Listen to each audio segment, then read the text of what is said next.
diving in today, big news just broke a couple hours ago. Yep. Jerry Jeudy signs a 3-year extension worth up to $58 million, correct? Yes. A good chunk of that fully guaranteed. 41. Yep. Yep.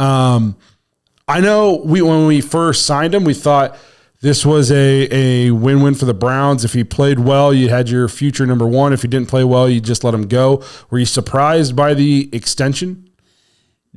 Well, okay, so looking back was that last week already? Yeah, we talked about the trade and everything. But I don't know, man. As soon as, we made the trade, we looked at the 5th-year option that we got him on, and it was like, okay, we just did this with Jed Wills. We're probably going to restructure Jerry Jeudy, and then we'll get into some Tony Grossi stuff later. And as much as I can't stand the guy, he had a good tweet the other night that I was like, hey, this is the kind of stuff I would like Tony Grossi to do more of. And he just said, looking at the Jerry Jeudy restructure, they added void years to the end of the contract. That signifies most likely an extension coming, because you don't want to tack on void years and be paying the guy next year and in 2026 when he's not on the team. Yeah. So I think as soon as we restructured the extension, I started to expect, I think this might be a thing, and here it comes today. We got him 3 more years. The biggest reason I'm surprised we extended him is because everybody told me we were going to have to cut our whole team. We were going to be crippled by the Watson contract. We'd never be able to pay anybody ever again. We'd probably have to sell the franchise. We would never be able to field a roster. That was the biggest surprise to me, is because everybody on the internet told me we would never be able to sign another player. I think it's a smart move by the Browns. We've seen AB kind of do this where he doesn't like to chase the market. We've seen some wide receivers go for some huge money already this offseason. Yes. And I think we're going to be a lot more of a spread open attack. I think you can see that with the hire of Dorsey, some of the other offensive coaches we've brought in, and some of the backup quarterbacks we've brought in this year. I think it's going to be a way different offense. It's going to be way more spread out. It's going to be 70-30 pass, if I had to guess, 65-35 pass heavy.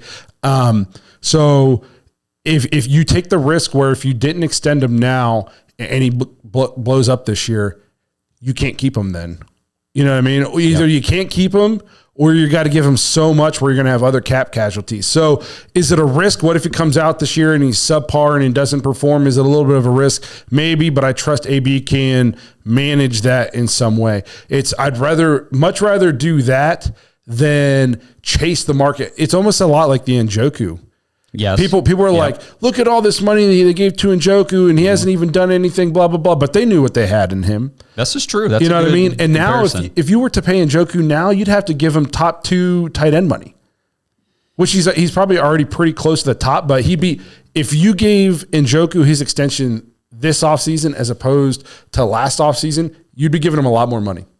Dude, that's an excellent point, actually. And it's not like the Browns went and traded for the only wide receiver they could possibly get their hands on, and he wasn't really the guy they wanted, but he's the one they ended up with. It was not that situation. They wanted him last year.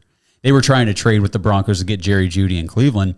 The asking price was just higher than what the Browns were willing to put forth last year, so we rolled out what we had last year. Wait till this year. We get him exponentially cheaper.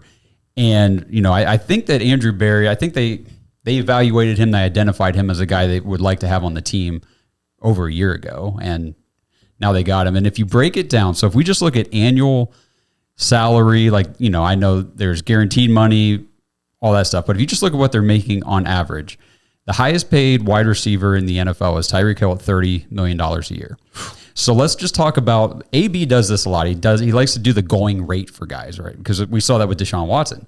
What was the going rate? Well, it doesn't matter what it is now, because we got him at the going rate 2 years ago. Yeah. Which it has jumped a lot now. That's why he's like the 7th or 8th highest paid quarterback in the league. But if you just look at the average, this breaks down, I think it's like $19.3 million per year for Jerry Jeudy. That would slot him right in between Deontay Johnson, who just got traded to the Panthers, at 18.4, and Chris Godwin at 20. So his contract falls right in between those two on the list of the most paid receivers. And I think considering the quarterback play he's had in the dumpster fire that was Denver's offense and some of the numbers that he was still able to put up, I don't think that's a terrible spot for him. It's considering his upside. Yeah. You know what I mean? Like you're not going to get high upside guys, like you're not getting them for $5 million. Who? You know what I mean? Like I think I just saw Mike Williams just signed for $15 million. Yes, and that dude can't even stay. He plays 2 games a year. Mm-hmm. And if anyone was wondering why aren't we going after Mike Williams, $15 million is why we didn't go after Mike Williams. Yes. So I know some people, it might not have been the wide receiver splash some people were expecting. We even had a couple guys in our Discord who thought we were still going to make some huge splashy move, and they wanted some big name wide receiver. And to me, this wide receiver is plenty good enough if Deshaun plays at the level we expect that he's expected to play at. Right. You need your quarterback to elevate your wide receivers. This wide receiver, is this the top wide receiver core in the NFL? No. But between Cooper and Jeudy and Njoku and a lot, like top to bottom, it's a top half of the league wide receiver core. And if you can couple that with a quarterback who you expect to play like a top 5 to 7 QB, then you should have no problem being explosive on offense. No. Especially if you can bring back a healthy Nick Chubb.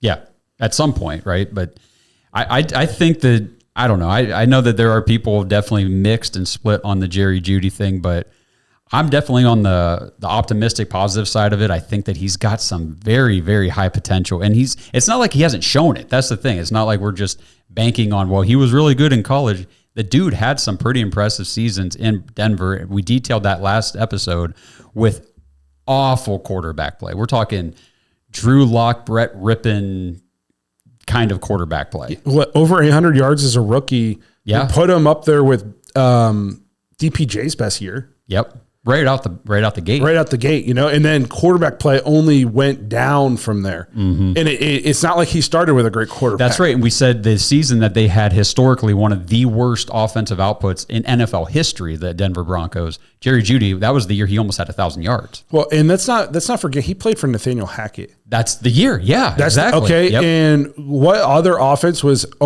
historically bad last year? It was the Jets. The Jets, yes. And who was their offensive coordinator?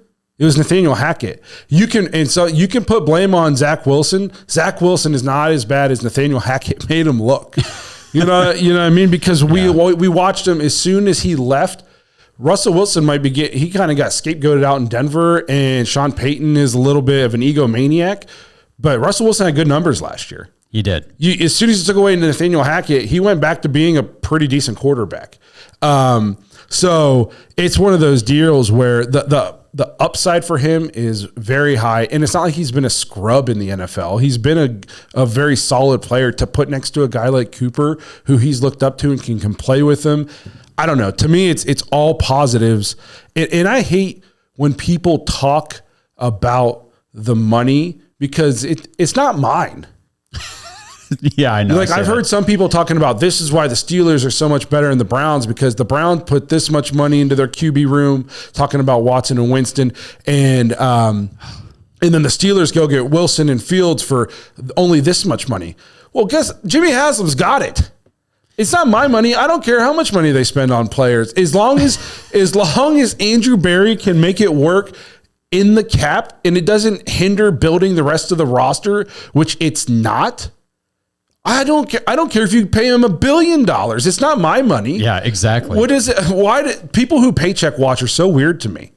Why are you so concerned with another grown man's paycheck? Yeah, if you don't like what you're getting paid, go out and get a better job or work harder. Whatever you got to do. But that was another Tony Grossi post the other night that kind of I commented on it and said, this is not the flex you think it is. He was comparing the Steelers QB.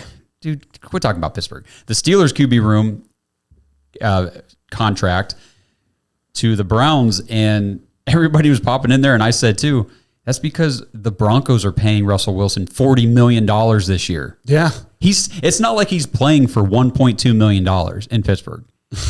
He's playing for $41.2 million. He's making 40 from another freaking team to play for another team. Yes, the only reason you have him is because Sean Payton is so much of like a maniac that he just couldn't stand to even be in the same room with him. Yeah. That's the only reason you got in. We don't even know, I think Russ will play well there. I'm on the record saying I think like the Steelers have done really well this free agency, and I definitely see them as a legitimate threat. Not obviously in the AFC North, they always are. Yeah. But like he's going to be, I think he'll be very good for them. But Justin Fields, as much as I think Chicago did him dirty, and I think he still has a ton of upside, you don't know what you're getting on Justin Fields. Of course you got him for nothing. The Bears completely tanked his career and then tanked any trade value it had by waiting forever to trade him. Exactly. And I've said that to a lot of people in arguments the last 2 days since he's been traded and saying, I know they got him for a sixth, and that seems like, oh my gosh, he was like a great fantasy quarterback. But just because he was a good fantasy quarterback doesn't mean the NFL thinks he's a great NFL on the field quarterback. And if the 6th round pick was the going rate for Justin Fields, that's what the NFL values him at. Yeah. So I don't understand like why you care about the money. And like when you talk about our quarterbacks, especially Deshaun, like you said, he's like the 7th or 8th highest quarterback. Now, all the guaranteed money, blah, blah, blah. All the quarterbacks are going to make all their money. Yes. Like Joe Burrow is going to get all of his $275. Yep. So people are just, it's so dumb. And when I say people, I'm talking about like fans around the league and a contingent of Browns fans. It's unbelievable. A contingent of very loud Browns. Yeah. So I think the Jeudys signing or the extension, not only just the trade, but the extension, I think it's a good move by the Browns. I mean, if you look around their offense, a lot of these dudes are locked up now for like the window we thought, oh man, this is our window. We're keeping the window open by being smart, in my opinion. Oh, 100% agree with that. And then just one last note on this, like Watson contract thing that I keep thinking about it because yesterday was the 2-year anniversary since we made the trade for him and everything. And if you remember, it was an intense bidding war between 4 teams at who was going to get Deshaun Watson. It was the Browns, Falcons, Panthers, and Saints. So the Browns get Deshaun Watson. Just would you feel better going into 2024 knowing that he's locked in as your QB1, or would you rather be doing the Panthers quarterback situation, the Falcons quarterback situation before Kirk Cousins, of course, or the Saints quarterback situation? You know what I mean? All 3 of those teams have very much struggled in the quarterback department, and they've kind of sucked as a result of it because they missed out on this bidding war. I guess some people would say Deshaun hasn't been the reason for our success. Which is fair. But I also think having Deshaun on the roster is a reason we got a couple free agents. Yes, yep. Mm-hmm. And you can say whatever you want if you think he's good or not. The players in the league think he's good still. And I see all the time people say, oh, the team hates him.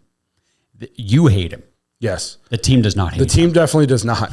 The team 100% does not hate him. You've never heard anything from a teammate's mouth negative. All the way back anywhere to he's high ever school. played. Mm-mm.